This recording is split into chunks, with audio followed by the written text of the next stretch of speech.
bakunzi b'ijambo ry'Imana ndabasuhuje mwese aho muri, amahoro y'Imana abe kumwe namwe. Uyu ni wa mwanya mwiza nongeye kugira wo gusangira namwe ijambo ry'Imana. Ni umwanya w'agaciro kuri jyewe. Reka mbanze niragize mu maboko y'Imana mbere yuko nsoma ijambo ryayo. Data wa twese uri mu ijuru, nje imbere y'ubwiza bwawe nkwereka kano kanya keza umpaye ko gusangira ijambo ry'Imana n'abarikunda bose. None mwami ndakwinginze kugira ngo abe ari wowe wivugira. Uduhugure muri ino jambo ryawe, ukomeze utubwire amabanga ari mu ijambo ryawe, dukomeze twiga, dukomeze twunguka, mbese tugere mu rugezo udushaka ko wifuza ko tugeraho mwami. None kibirengeye kizima ndakwinginze kugira ngo abe ari uvuga ntaba ari jye mvuga. Ubane nanjye kuva ntangira kugeza nsoza, kandi Saint Esprit ndaguhaye ikaze, Mwuka Wera ndaguhaye ikaze kugira ngo ungide muri ino jambo. Ni mu izina rya Yesu Kristo w'i Nazareti mbisabye, amen.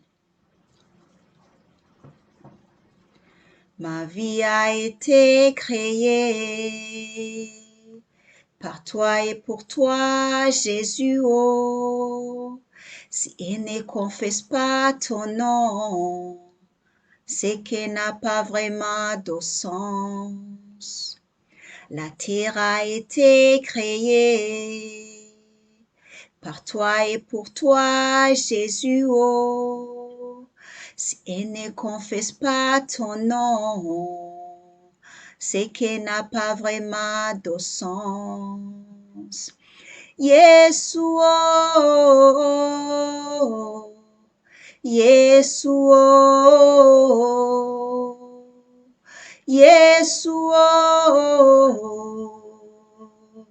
Yesu, oh. Amen, amen, amen, amen, amen, amen, amen. Amen, amen, amen, amen, amen, amen, amen. Haleluya, amen. Akajambo karavuga ngo, kano karimbo karavuga ngo, ubuzima bwanjye bwaremewe Imana, niba butabasha gutangaza ubukuru bw'Imana ntacyo buvuze.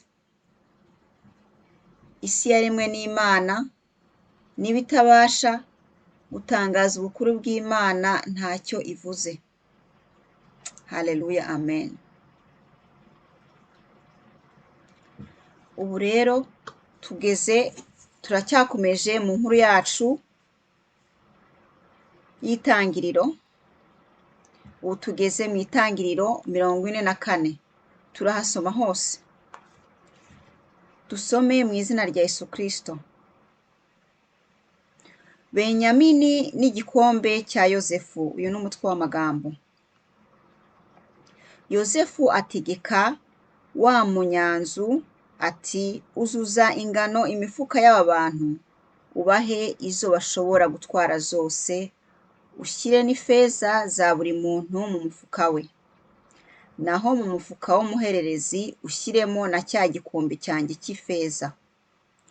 Nuko abigenza nk'uko Yozefu yamutegetse. Bukeye barabasezerera, baragenda n'indogobe zabo. Bagisohoka mu mujyi, ariko bataragera kure, Yozefu abwira wa munyanzu we ati, ihute ukurikire ba bantu, nubashyikira ubambarize uti, ni kuki mwitura inabi uwabagiriye neza? Mwibye igikombe databuja anywesha, kandi akanagikoresha aragura. Mwakoze ishyano. Nuko umunyanzu abashyikiriye abasubiriramo aya magambo. Baramusubiza bati, databuja ni iki kimuteye kudutumaho ayo magambo? Twebwe abagaragu be ntidushobora gukora ayo marorerwa. Za feza twasanze mu mifuka yacu ushize twarazikugaruriye tuvuye muri Kanani. None uragira ngo twakwiba ifeza cyangwa izahabu kwa shobuja? Ngaho saka nihagira uwo muri twe ufatanwa icyo gikombe yicwe, abandi bagirwe inkoreragahato za databuja. Arabasubiza ati, ngaho nibibe uko mubyivugiye. Ariko ufatanwa icyo gikombe ndamugira inkoreragahato yanjye, naho abandi baraba ari abere. Bene se wa Yozefu bahita bururutsa imifuka yabo barayifungura. Wa munyanzu atangira gusaka ahereye ku w'imfura ageza ku muhererezi.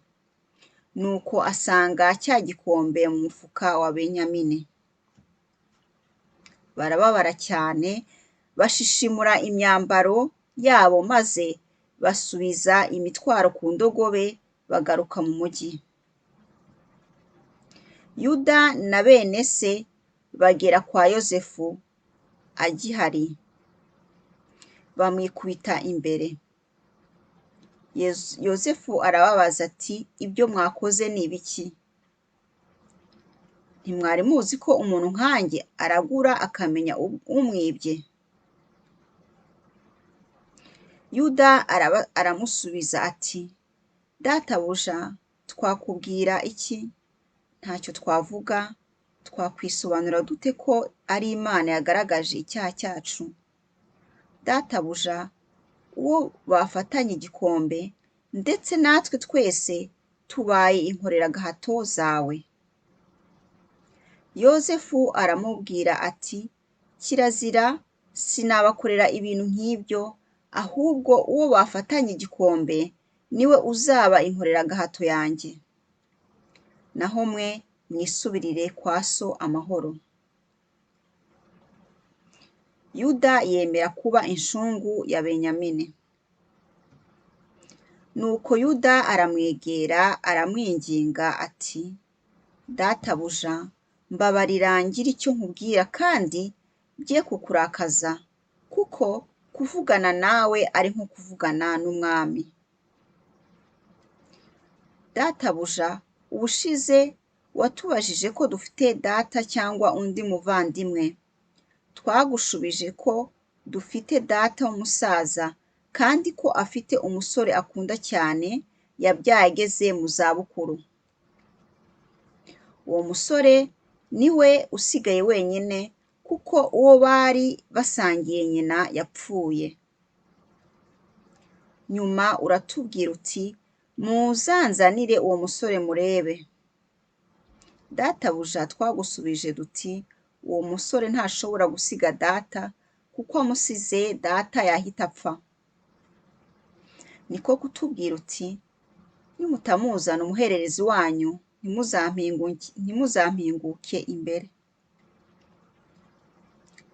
Nuko rero databuja, tugeze imuhira, dutekerereza data umugaragu wawe ibyo watubwiye. Hashize iminsi, data atubwira kugaruka guhaha. Turamusubiza tuti, ntidushobora gusubirayo tutajyanye na murumuna wacu. Ntitwahinguka imbere ya wa mugabo tutamujyanye. Nuko data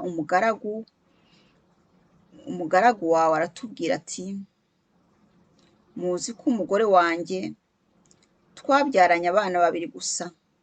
Umwe yaragiye ntiyagaruka, nibwira ko yariwe n'inyamaswa, kuko ntongeye kumubona. N'uyu mumujyanye akagira icyaba, mwatuma nsaza nabi ngapfana agahinda. Databuja, wiyumviye ukuntu data akunda uriya musore. Ndamutse nsubiye kwa data tutari kumwe nawe, data atamubonye yahita apfa. Bityo rero twebwe abagaragu bawe tukaba dutumye asaza nabi agapfana agahinda. Byongeye kandi nishingiye uriya musore ngira nti nintamugarura ngo mugushyikirize, uwo mugayo uzanyukame. Nuko rero databuja nyemerera rwose nsigare mu mwanya we, mubere inkoreragahato, naho we umureke atahane na bakuru be. Nashobora nte gutaha nsize uriya musore? Sinakwihanganira kureba agahinda ka data. Iryo ryari ijambo ry'Imana. Amen, amen. Murumva rero ukuntu histoire irimo gukomeza. Histoire irimo gukomeza ya Yozefu n'abo bavukana.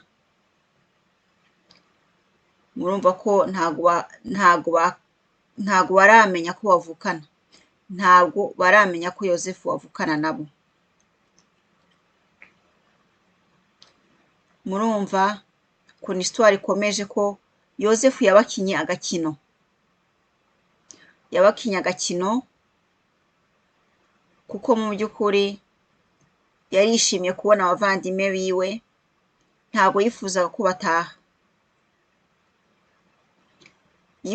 Mbese yari yarabuze ukuntu ababwiza ukuri ko bavukana, yari yarabuze inzira bicishamo ababwiza ukuri.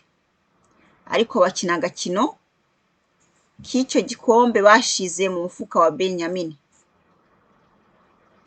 Ariko murumva kuko yifuza kugumana murumuna we Benyamini bahuje nyina, murumva ukuntu byagenze ko nyine Yuda mukuru wabo yamutakambiye akavuga ati,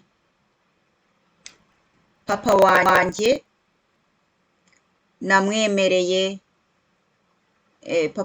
namwemereye ko nzagarukana Benyamini, none rino kosa ntago narikora, upfume ari jyewe ungira esclave yawe. Inkoreragahato ni esclave. Ariko uyu murumuna wanjye Benyamini umureke atahe kuko papa wanjye yagira agahinda kenshi atamubonye yanapfa. Rero sinshobora gutaha size Benyamini, sinshobora kwihanganira agahinda ka papa, ntago nabyihanganira. Haleluya, amen. Murumva ukuntu aho histoire igeze.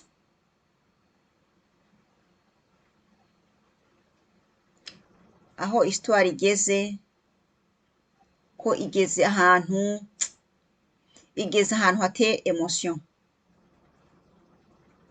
Iyi histoire iteye emotion nyinshi. Yozefu yashaka kugumana na murumuna we, ariko na se aho yari ari nawe adashobora kubaho nta Benyamini abona mu maso ye. Urumva na Yuda byaramuremereye kuko yahaye isezerano se, aramubwira ati, umuduhe Benyamini tumutware, kuko tutamutwaye ibintu bimeze gutyo na gutyo. Ntabwo bazemera ko duhaha muri Misiri. Se abyemera, ariko ari promesse nyine umuhungu we amuhaye Yuda. Murumva ko ibintu byakomeranye Yuda, byari bigeze ahantu hakomeye. Ariko muri kino gisomwa nakunze cyane ukuntu Yuda yabaye umwizerwa. Yuda yabaye umwizerwa. Kuba umwizerwa ni iki? Kuba umwizerwa ni umuntu uvuga ikintu abasha gusubiramo. Kuvuga ikintu wabasha gusubiramo uba uri umwizerwa. No kuba umunyakuri. Iyo ni caractère y'umuntu, mbese uyu muntu ushobora kwizera.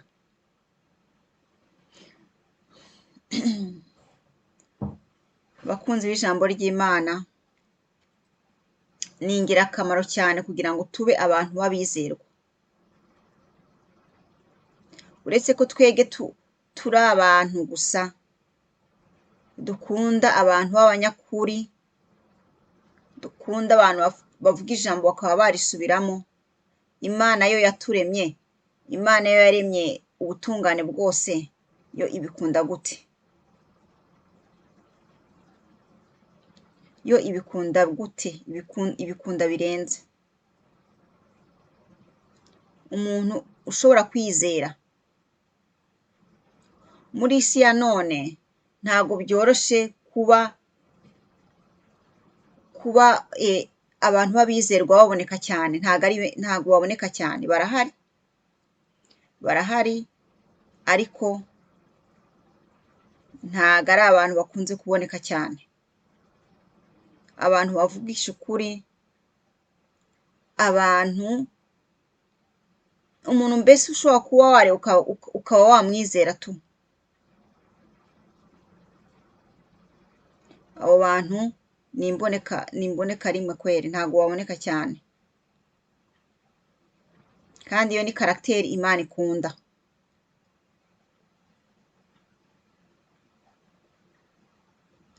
Nta kintu kibabaje nk'umuntu uba wizeye akaguhemukira.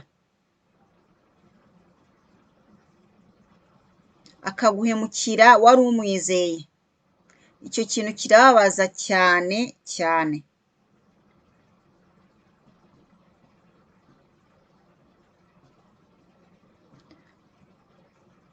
Mbese kuvugisha ukuri ubundi ntacyo bitwaye. Aho kugira ngo ubeshe mugenzi wawe, wapfa umubwiza ukuri. Aho kugira ngo umwizeze ibintu uzi neza ko udashobora gukora, ukamuheza ku gasozi, wapfa umubwiza ukuri, ukaba clair, ukamubwira ati rero mugenzi, ibyo bintu ugiye ntabwo mbishoboye, simbishoboye, ukamuhakanira. Mva mabwire ikintu kimwe, iyo umuntu atavuze yego ntanavuge ngo na oya, ibyo murumva icyo bisobanuye? Iyo umuntu atakubwiye ngo yego ntakubwire ngo na oya, biba bisobanuye ko ari oya. Nicyo bisobanuye.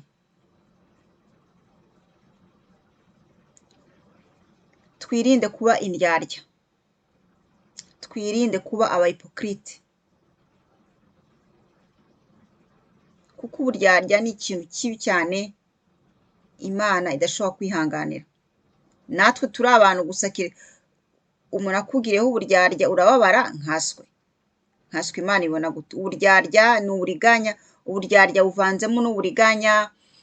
Uburyarya mbega ni ikintu cy'icyangiro cyane, ntabwo ari ikintu cyiza. Swati vuga yego cyangwa uvuge oya,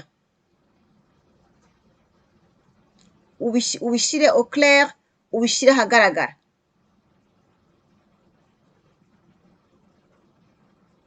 Kuko igihemu kiratinda kikagarukira nyiracyo.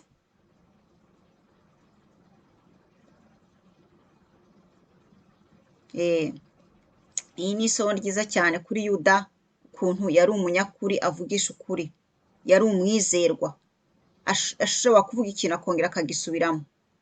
Iyo ni karite yahise kabisa, ni karite nziza cyane yo kuba umunyakuri, umuntu bashobora kwizera.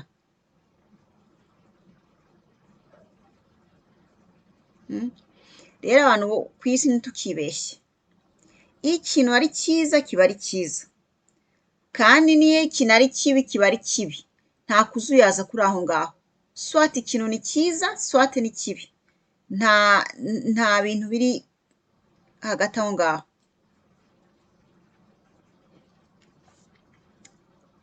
Icyo rero Yuda akaba yari afite n'ingeso yo kubaha ababyeyi, ingeso nziza yo kubaha se wamubyaye. Iyo ni ingeso, iyo ni karite nziza cyane. Tugomba kumenya kubaha ababyeyi, si uko gusa abana bato ngo bagomba kubaha ababyeyi, ariko mu gihe ugifite papa, mu gihe ugifite mama, ububahe kuko nibo Imana yaciyeho kugira ngo uze kuri iyi si. Nibo Imana yatoranyije kugira ngo uze kuri iyi si. Kandi Imana idusaba kubaha ababyeyi bacu. Rero iyo tutubashye ababyeyi bacu bizana umuvumo, kandi umuntu atubaha se na nyina aba ari umuvumo, aba yikururiye umuvumo. Akenshi usanga abantu banapfa n'imburagihe. Kuramba, garanti yo kuramba ntabwo ikunze guhabwa abantu basuzugura ba se na ba nyina. Iyo ntabwo ari garanti bahabwa, Imana ibaha. Oya.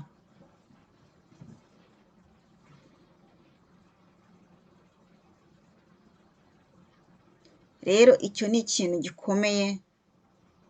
N'abana batoya, abafite abana batoya, ni ukubigisha ijambo ry'Imana, tukababwira ati gutya na gutya ijambo ry'Imana riravuga ngo twubahe wubahe so na nyoko, kugira ngo igiti kigororwa kikiri gito, kugira ngo umwana akure bimurimo, iyo mbuto wamuteyemo imurimo, akura azi ko ibintu bimeze gutyo.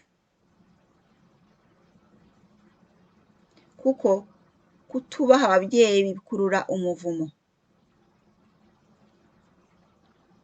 Icyo kintu rero ni cyiza cyane, ukuntu Yuda yubahaga se, akamuha agaciro kanini, akemera ati jyewe kabisa mufume mungira esclave, aho kugira ngo mbabaze papa wambyaye ndembe kuba esclave. Haleluya, haleluya, haleluya, haleluya. Ati ntabwo nshobora kubaho ndebana na papa, ndeba agahinda, mureba agahinda kamica, ngo mbyihanganire. Ntabwo nabyihanganira kuri agahinda ka papa. Haleluya. Ni ukuri iyo ni karite nziza cyane yo kubaha ababyeyi. Ikindi kandi isomo twakuramo muri icyo gisomwa ni ukwirinda guhemuka. Kwirinda guhemuka bagenzi. Ubu si yahemuka akavuga ati sigarana na Benyamini, nta kundi, nyine papa azihangane, nta kundi. Azababara ariko igihe kizagera bihere. Murumva icyo gihemu? Yari kuba ahemutse cyane, kandi yarahaye se isezerano, yarahaye se promesse, ariko yanze guhemuka. Yanze guhemuka. Guhemuka ni ikintu kibi kibi kibi. Niba hari ikintu kibabaza ni ubuhemu.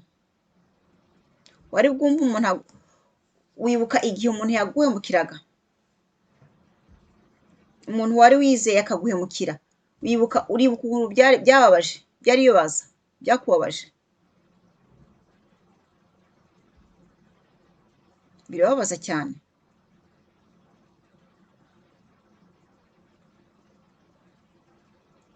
Ijambo ry'Imana riratubwira ko Satani ari we se w'ikinyoma. Satani ni se w'ikinyoma, Satani ni se w'ubuhemu. Ibintu byose uzi ko bibi niwe mutwe wabyo. Rero tugomba kugendera, abana b'Imana, abizera Imana bose, tugomba kugendera kure y'igihemu, tukaba abanyakuri. Kandi niba ikintu twijeje undi cyadukuta cher, tugomba kwemera kikadukuta cher. Tugomba kwemera iyo sacrifice. nk'uko yuda yemeye sacrifice yuko yemeye kuba esclave aho kugira ngo ahemukire se. Icyo kintu reka tugikuremo isomo. Nta jambo ry'Imana ripfusa, ibyo ndabizi. Icyo kintu reka tugikuremo isomo ko aho kugira ngo duhemuke twafuma twitanga, ahubwo wafuma ugira sacrifice aho kugira ngo uhemukire mugenzi wawe, mugenzi wawe akwizeye, mugenzi wawe yari akwizeye, agutezeho ikintu, akwitezeho gufasha se, akwitezeho gutabaza se. Mbese ni inzego nyinshi cyane, ni inzego nyinshi. Ubuhemu buri muri sorte nyinshi murabizi namwe.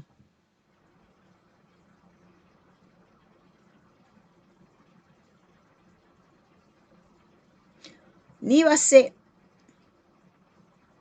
uri umuntu ukunze kubeshera abandi, icyo nacyo ni icyaha, kubeshera abandi. Ukabeshera mugenzi wawe ntacyo yakoze, ukamubeshera gusa, icyo ni icyaha kibi. Ni ubuhemu nabwo, ni kimwe muri sorte y'ubuhemu.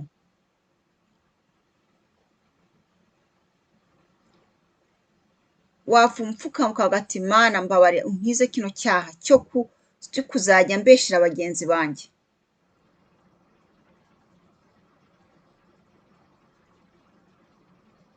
Ni ubuhemu.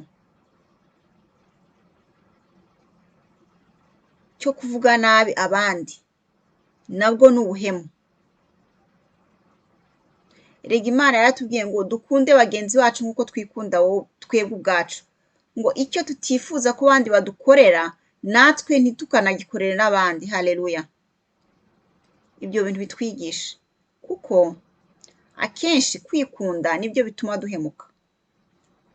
Kwikunda nibyo bituma duhemuka.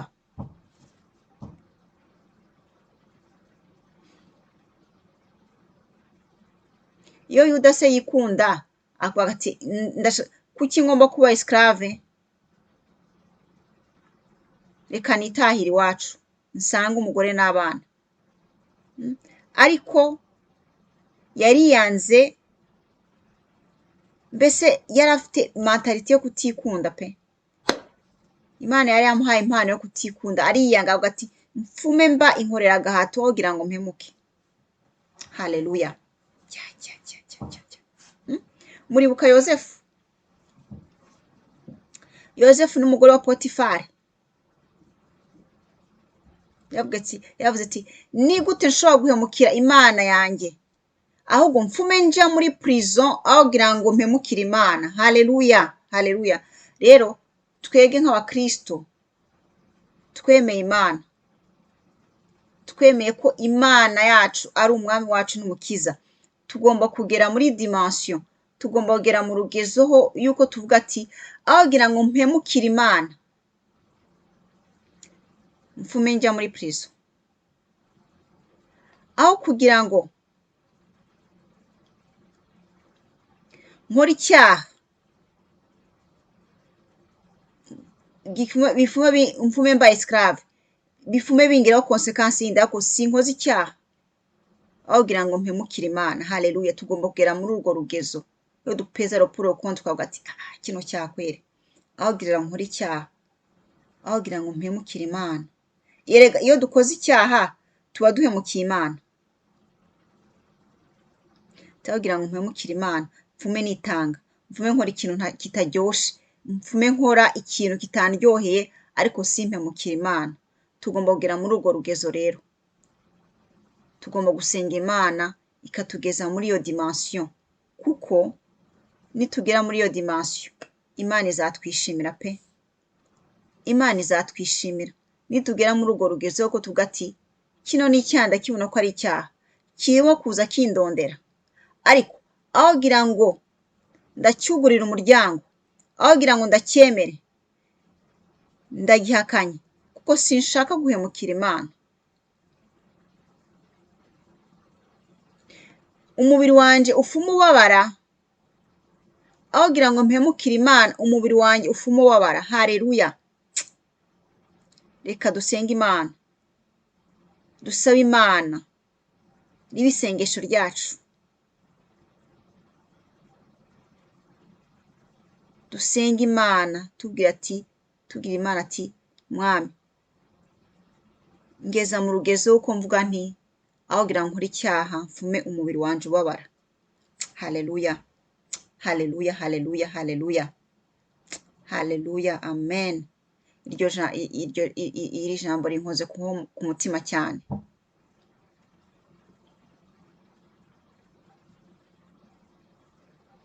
Aho kugira ngo nkore icyaha mfume mbabaza umubiri wanje ufume ubabara, kuko uyu mubiri wacu twambaye uyu nguyu ntabwo ukunda ibyo Saint Esprit akunda. Uyu mubiri wacu ushaka ko dukora ibyaha. Saint Esprit atuye muri twebwe akatubwira ngo oya, oya, oya, oya. Umubiri nawe ukavuga ati nimbabara sinshaka kubabara. Urumva, hari imbaraga zibiri turwana nazo. Rero reka dusenge Imana idufashe buri gihe muri situation zose tugeramo, kuko ibyaha tubana nabyo. Mbese icyaha kiba kiri iruhande y'umuntu cyane cyane cyane cyane. Ariyo mpamvu tugomba guhora turi hange dusaba Imana tugire kuri urwo rwego uko nk'uko tujya twibuka Yozefu yaravuze ati umugore wa Potifari sindyamana nawe ahubwo mfume nja muri prison.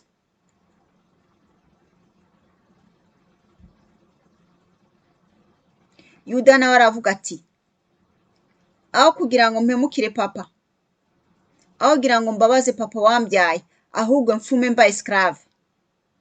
Murumva abo bantu ukuntu ari abantu bakuru cyane? Ese abo bantu murumva ukuntu Imana ibishimira? Banga gukora icyaha kuko badashaka guhemukira Imana yabo. Natwe reka twange icyaha, atari uko dufite izindi mbaraga zindi, ariko twange icyaha kuko tudashaka guhemukira Imana yacu, kuko tudashaka guhemukira mugenzi wacu, ahubwo umubiri wacu aba ari ubabara aho kugira ngo duhemukire mugenzi wacu. Ko Imana iravuga ati wowe ni gute wavuga ngo ntabwo urankunda kandi wanga mugenzi wawe ureba? Erega abagenzi bacu, abantu bose bari kuri iyi si tubana, ari abakorege, bose abantu uba uhura nabo mu buzima bwawe, abo ngabo niho Imana iri. Ukoreye neza mugenzi wawe, ukoreye neza Imana. Wanze guhemukira mugenzi wawe, uwanze guhemukira Imana. Murumva uko ibintu bimeze? Nka cyagiye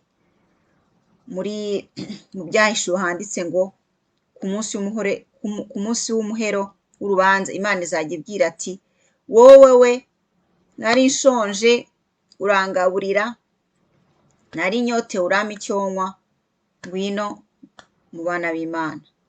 Nabo bazamubaza ati Mwami, ni ryari wari ushonje? Ni ryari twahuye ukaba wari ushonje nkakugaburira? Ni ryari twahuye ukaba wari unyotewe nkakugaburira? Ni ryari?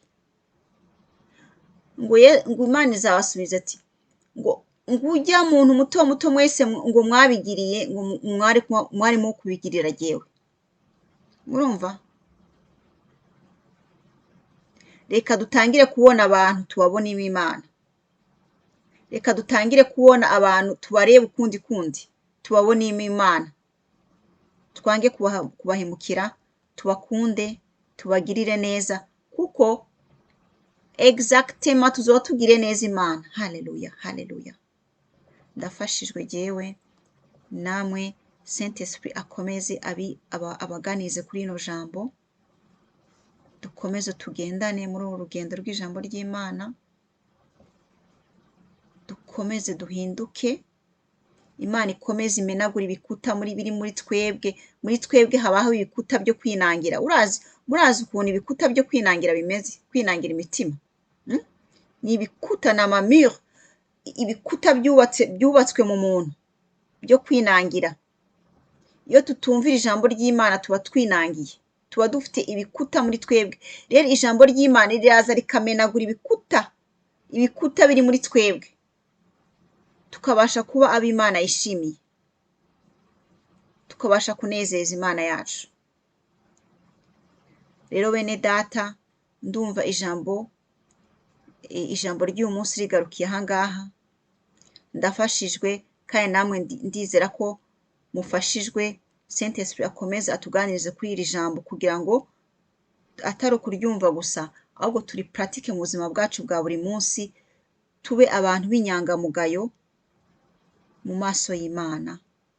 Uwiteka akomeze abarinde mwebwe n'abanyu mwese, tuzongera dusubire ikindi gihe Imana aho yabigeneye. Shalom shalom.